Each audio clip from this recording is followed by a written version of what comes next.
مفتی عبدالرؤوف سکروی فرماتے ہیں کہ یہ واقعہ گلگت میں پیش آیا تھا کہ ایک شخص قبرستان کے پاس سے گزر رہا تھا۔ اس نے ایک قبر سے یہ آواز سنی کہ مجھے نکالو، مجھے باہر نکالو، میں زندہ ہوں۔ جب ایک دو مرتبہ اس نے یہ آواز سنی تو اس نے سمجھا کہ یہ میرا وہم ہے اور میرا خیال ہے، کوئی آواز نہیں آ رہی۔ لیکن جب مسلسل اس نے یہ آواز سنی تو اس کو یقین ہونے لگا۔ چنانچہ قریب ہی ایک بستی تھی، وہ شخص اس بستی میں گیا اور لوگوں کو اس آواز کے بارے میں بتا کر کہا کہ تم بھی چلو اور اس آواز کو سنو۔ چنانچہ کچھ لوگ اس آدمی کے ساتھ آئے اور انہوں نے بھی یہ آواز سنی اور سب نے یقین کر لیا کہ واقعی یہ آواز قبر سے ہی آ رہی ہے۔ اب یقین ہونے کے بعد ان لوگوں کو مسئلہ پوچھنے کی فکر ہوئی کہ پہلی علماء کرام سے یہ مسئلہ پوچھ لیا جائے کہ قبر کھولنا جائز بھی ہے یا نہیں۔ چنانچہ وہ لوگ محلے کے امام مسجد صاحب کے پاس گئے اور ان سے کہا کہ اس طرح قبر میں سے آواز آ رہی ہے اور میت یہ کہہ رہی ہے کہ مجھے قبر سے نکالو، میں زندہ ہوں۔ امام صاحب نے فرمایا کہ اگر تمہیں اس کی زندہ ہونے کا یقین ہو گیا ہے تو قبر کھول لو اور اس کو باہر نکالو۔ چنانچہ یہ لوگ ہمت کر کے قبرستان گئے اور جا کر قبر کھولی۔ اب جو ہی تختہ ہٹایا تو دیکھا کہ اندر ایک عورت ننگی بیٹھی ہوئی ہے اور اس کا کفن گل چکا ہے، اور وہ عورت کہہ رہی ہے کہ جلدی کرو، میرے گھر سے میرے کپڑے لاؤ۔ چنانچہ یہ لوگ فوراً دوڑ کر اس کے کپڑے اور چادر وغیرہ لے کر آئے اور لا کر قبر کے اندر پھینک دی۔ اس عورت نے ان کپڑوں کو پہنا، چادر اپنے اوپر ڈالی اور پھر تیزی سے بجلی کی طرح اپنی قبر سے نکلی اور دوڑتی دوڑتی اپنے گھر کی طرف بھاگی اور گھر جا کر ایک کمرے میں چھپ کر اندر سے کنڈی لگا لی۔ اب جو لوگ قبرستان آئے تھے وہ سبھی اس کے گھر پہنچے اور ان کو وہاں جا کر معلوم ہوا کہ اس نے کمرے کے اندر کنڈی لگا لی ہے۔ ان لوگوں نے دستک دی کہ کنڈی کھولو۔ اندر سے عورت نے جواب دیا کہ میں کنڈی تو کھول دوں گی، لیکن کمرے کے اندر وہی شخص داخل ہو جس کے اندر مجھے دیکھنے کی طاقت اور ہمت ہو، اس لیے کہ اس وقت میری حالت ایسی ہے کہ ہر آدمی مجھے دیکھ کر برداشت نہیں کر سکے گا، لہٰذا کوئی دل گردے والا شخص اندر آئے اور آ کر میری حالت دیکھے۔ اب سب لوگ اندر جانے سے ڈر رہے تھے، مگر دو ہی چار آدمی جو مضبوط دل والے تھے انہوں نے کہا کہ تم کنڈی تو کھولو، ہم اندر آئیں گے۔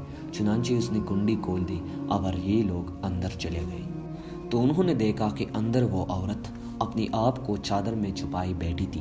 جب یہ لوگ اندر پہنچے تو اس عورت نے سب سے پہلے اپنا سر کھولا تو ان لوگوں نے دیکھا کہ اس عورت کے سر پر ایک بھی بال نہیں تھی اور وہ بالکل خالی کھوپڑی ہے، نہ اس پر بال نہ اس پر کھال، صرف خالی ہڈی ہے۔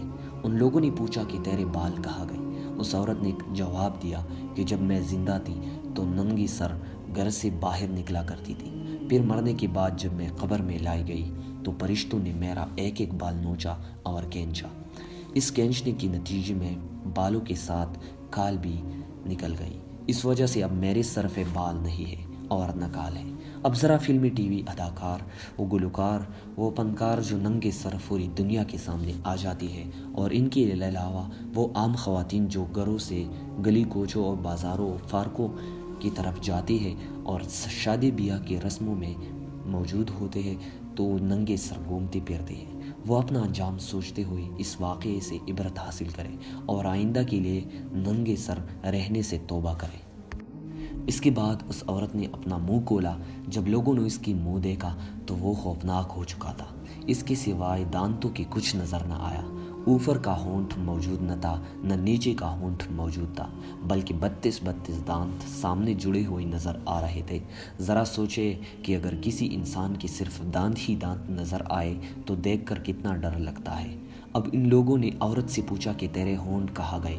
اس عورت نے جواب دیا کہ میں اپنی ہونٹوں کو رنگین کرنے کے لیے سرخی یعنی لپسٹک لگا کر غیر محروم مردوں کے سامنے اسے دکھاتی تھی، اس کی سزا میں میرے ہونٹ کاٹ لی گئی، اس واسطے اب میرے چہرے ہونٹ نہیں ہے۔